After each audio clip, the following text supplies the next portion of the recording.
Hi, my name is Eddie C, and welcome to my Positive Podcast. I'll bring you positive stories of people from all walks of life because everyone has a story to tell. Hi, everybody. This is Eddie C, and this is MPP, my Positive Podcast. Welcome back, everyone. We're here at this lovely place that we record at. It's called Seraphim here in Antwerp on the Kloosterstraat. If you get a chance, come check the shop out. It's really special, a lot of special things you can get here.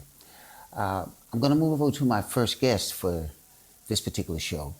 And she's actually an ex-neighbor of mine, and we became really good friends. We met at the bus stop one day and started talking and found out we had a lot of things in common. We've been friends ever since. And her name is Greet de Raet. She's actually worked as a social worker, and but she's also very much into dancing and music. So, Greet, can you tell my guest a little bit about yourself?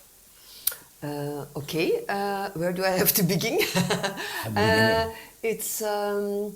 I was born not in Antwerp, but outside of it, in a region of,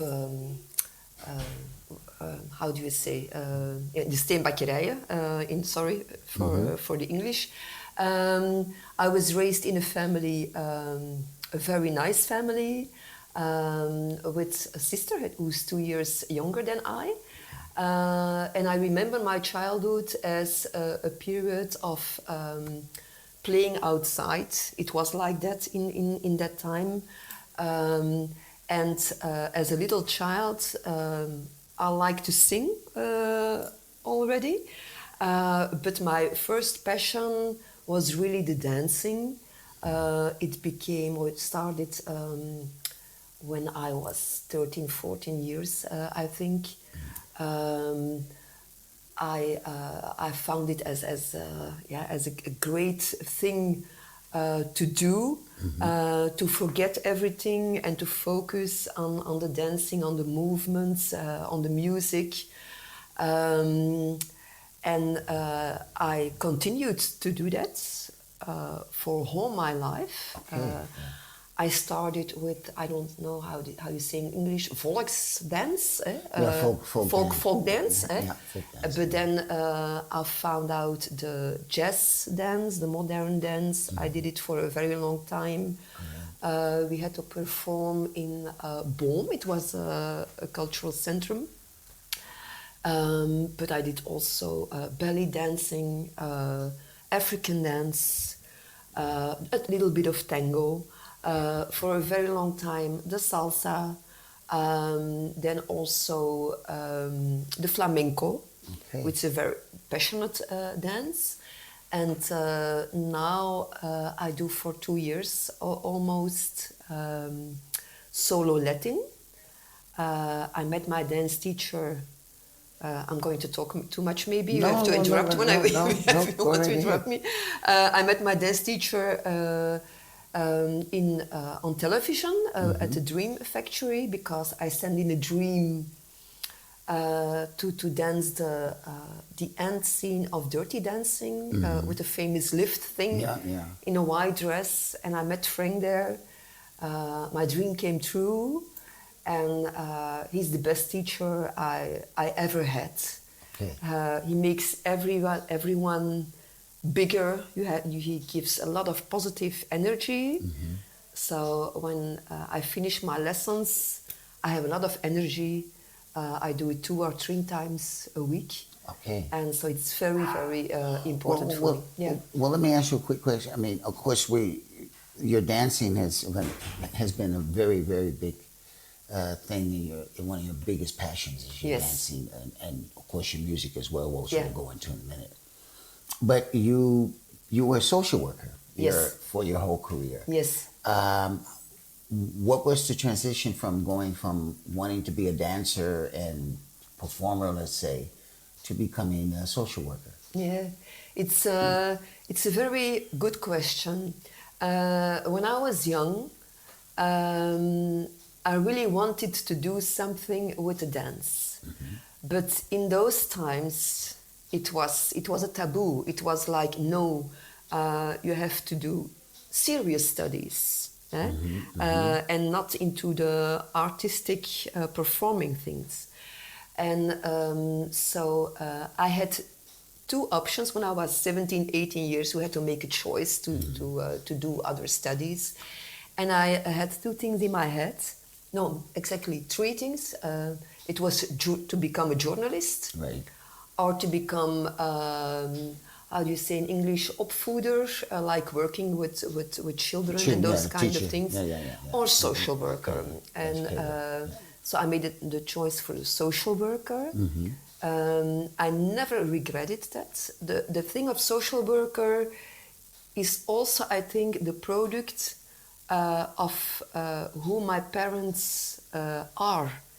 And I want to say that they always stand for justice, for equal rights for everyone, no matter which ethnicity. So they were sort of like activists in a certain way. Yeah. My father was also into politics, into the union. He did a lot for the people where he worked, because he started working at 14 years. He wasn't allowed to do studies because in his family they needed the money. Also, my mother was like that. And it's in my genes. Just everyone I'm very open-minded. For me, everyone is okay, no matter which identity you have, which color you have, whether you're queer or not. It's I'm raised like that, and I'm very happy that I'm raised like that. And the connection with the dancing is. I continued all my life dancing, because being a social worker is very interesting, but it's also a very heavy job. Right. Because you hear a lot of stories from people, a lot of really heavy stories, because I worked a lot with refugees who had their traumas of the war. And like dancing was a good compensation to forget and to focus on something else. So it's sort of an escape for you. Yeah. You mentioned your parents. How was your relationship? Your parents were very supportive to you as far as well, you said it was taboo to dance, but were they still supportive to you, that you still had those interests? Yeah. Regardless of your study? They liked it because as long as it was a hobby. My parents, they also like to dance. Because I remember as a child, on Saturday evening, they went for dancing. They liked to jive and swing and that kind of stuff. Right. And then we stayed with family while they were dancing. They did theater also, my mother and my father, for a very long time. Wow. And my father, as we are speaking, he liked to make poems. My mother is also very good into language. All right. So so it was also very important for them. Next to the activism of politics and things, they also were into art and things. Yeah. Okay, yeah. so that explains. I don't have it from a stranger. No. No, it's right there. So that explains your interest in art. And everything. Yeah. Let's go to the part where you started recently taking piano lessons, and of course you come to me sometimes in the studio to do some singing exercises and stuff like that. And, so how has that been? Because you recently stopped working, went into retirement, and how is your life now that you don't have the hustle and bustle of having a fixed routine, as going to work and everything on a 9-to-5 job? How has your life changed in the last couple of years, not doing that anymore? So I retired in the month of May of this year. Before I ask that question, I still want to add that singing is for me, at least as at this moment or the last few years, at least as the same importance than dancing.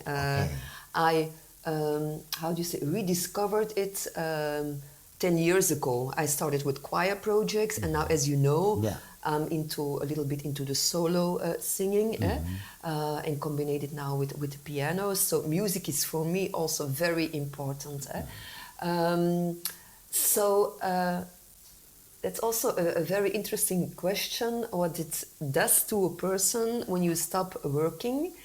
I really was afraid that I lost a big identity of mine, being a social worker, because I loved to do that.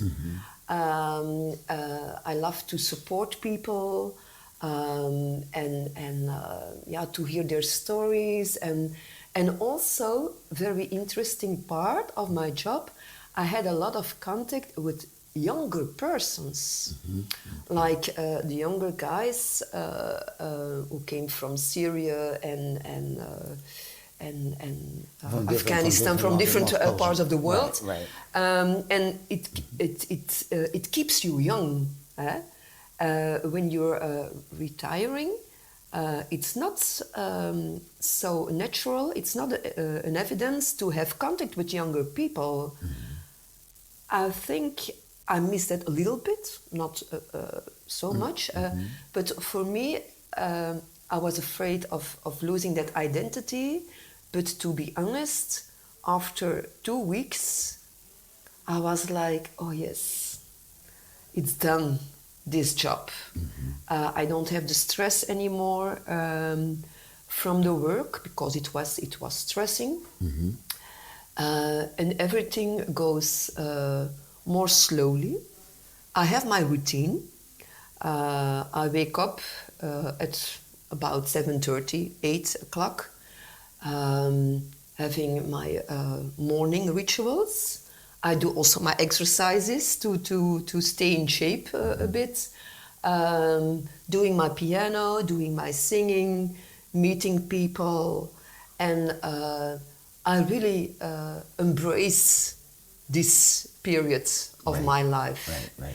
What I was afraid of has changed into another lifestyle, and my passions, I have more time for that now. So I'm really happy with it, and meeting also the friends I want to be with. I can totally relate to that, because of course I've been a musician all my life. I think I always say I'm one of the fortunate ones. I was able to make my hobby my career.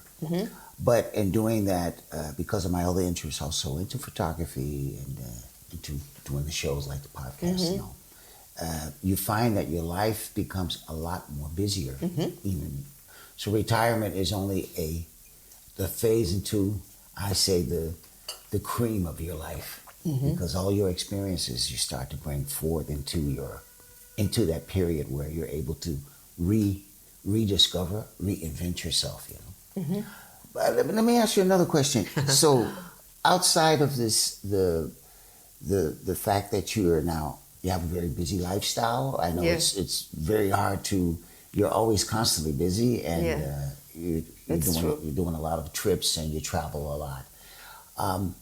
How has that affected, let's say, the Greet from 10 years ago that was still working to the person you are now? I have to think about that. I think I have more, even when because I'm a busy person, that's true, but I think I have more time to find peace in myself. It's still a difficult exercise for me to have a good balance between doing my hobbies and meeting friends and traveling, like you say. and be with myself, being with myself. It's still a difficult exercise, but I'm working on it. I feel less stress and more like, okay, it's okay. Yeah, it's yeah. Okay. We have a theme that we usually have for each of our guests, and I usually choose something out which is, I think, fitting to the guest. And I'd like to ask you, what is your vision about oneness? Oneness, just explain me a little bit. It's about your whole, how you feel as a whole person. Yeah. Yeah. Yeah.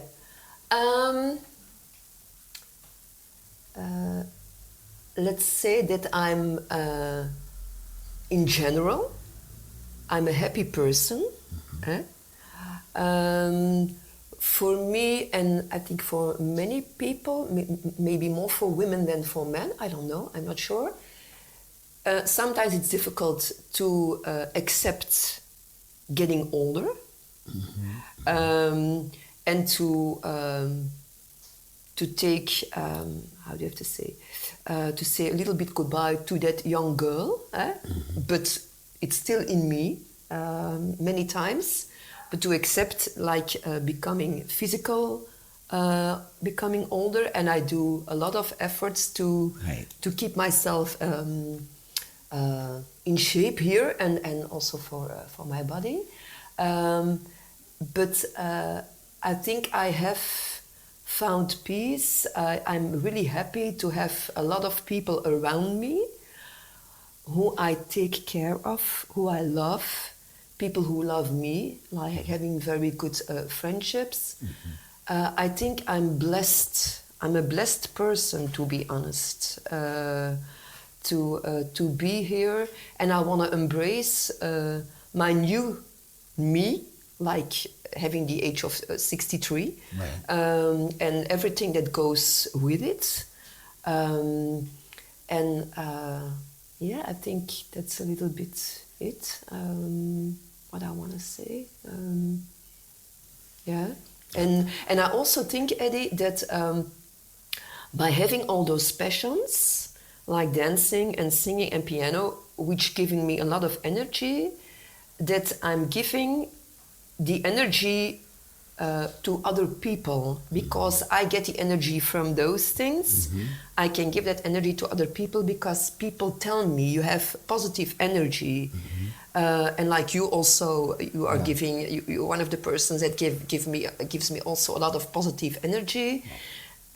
When I'm thinking about that, it's important to be being surrounded by people who giving you energy, because you can listen to someone's story when someone is not well, who has difficult periods. It's important to be there, but when it's always like that and they put you down, I prefer to avoid people who are putting me down, negative energy, and then I prefer to being surrounded by people who are giving me energy also. Yeah. My last question related to the oneness before we finish our conversation.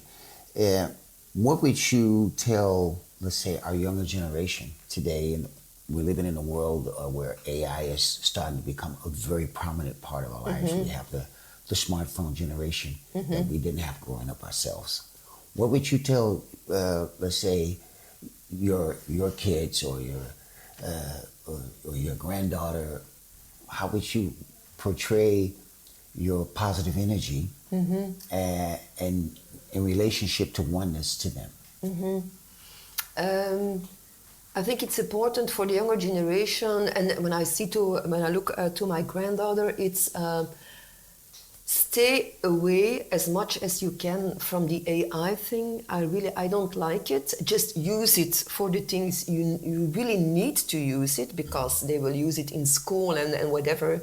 You cannot we cannot imagine our lives without, I think, but don't focus on that. The same with the smartphone.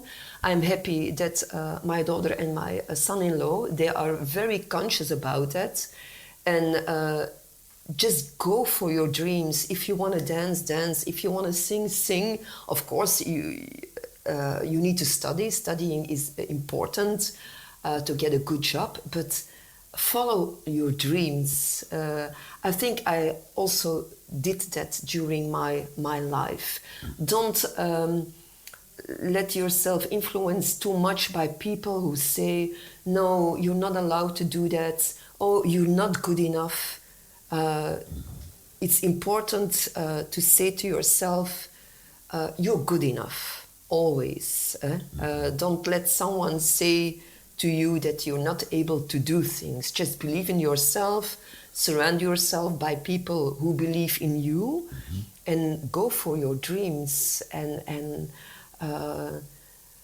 just use those artificial intelligence and everything that's digital only for the things you really need it. And don't be too much on the screen, but because then your life, then there is no really communication anymore. A really communication is seeing people in life, talking with them, doing activities together, sharing experiences together. That's life, not the things on screen. Yeah. I want to thank you for sharing a bit about your life with me and my public, of course. Of course, we see each other regularly. And I always respond with a small quote. Let's talk about oneness. It starts within yourself, discovering your weaknesses and your strengths. Finding a balance so that when you are out there with others, you're able to show and give confidence and shine light on them. Helping people to become also one with themselves, but you also becoming one with those that you are in contact with. Oneness is not about just being alone, but it's also about being able to give, being able to share. And when you find those things all together, then you become one as a person. On those notes, stay positive.